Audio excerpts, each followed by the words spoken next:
Salam aleykum, xoş izləmələr. Əvvəla özümü təqdim edim. Adım Reyyan, 18 yaşım var. Bakıda tələbəyəm. Yəni tanıyan tanıyır, tanımayanla inşallah tanış olarıq. Burada biz yenə qızlarla, ev yoldaşlarımla Seyid Zəfər Pişəvər Parkına gəzməyə, istirahət etməyə deyək gedirik. O da Gəncədə yerləşir. Biz burada artıq Seyid Zəfər Pişəvər Parkına çatdıq.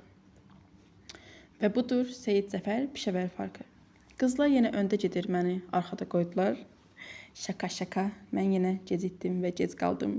Həmişə arxada qalan mən oluram. Çünki telefon əlimdən düşmür. Voleybol oynayırıq və təbii ki də mən çox yorulduğum, enerji itirdiyim üçün tez qaçdım yeməyə. Fana çıxar ki və full kola, mənim vazgeçilməzim. Qızların yanında oturmaqdan bezdiyim üçün çıxdım özüm üçün kəşflər etməyə parkda. Və budur, gəzirəm. Gördüyüm, görmədiyim hər şeyi çəkirəm. Dağı, daşı, suyu, çiçək, börtü, böcək, hər şey. Çiçəklərə baxın, çiçəklərə. Yəni bu parkın ən çox sevdiyim şey həm geniş olmaqdır, həm də bu qədər çiçəklə dolu olmaqdır. Yaxınlığımda uşaq parkı gördüyüm üçün və yaşı 18, kalbi 8 olan mən yenə getdim uşaq parkına. Gəldim uşaq parkına və gördüm ki, çox yazıq ki, 14-15 yaşlı uşaqlar üçündür və oturdum. Sadəcə onları izləmək üçün oturdum və izliyordum.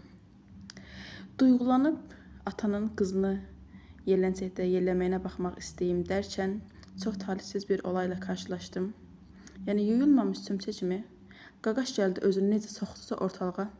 Yəni bütün duyğusallığım hamısı keçdi, getdi. Gəldiyimiz kimi dostlar geri qaydırıq. Oldu, sağ olun, Allah'a əmanət olun.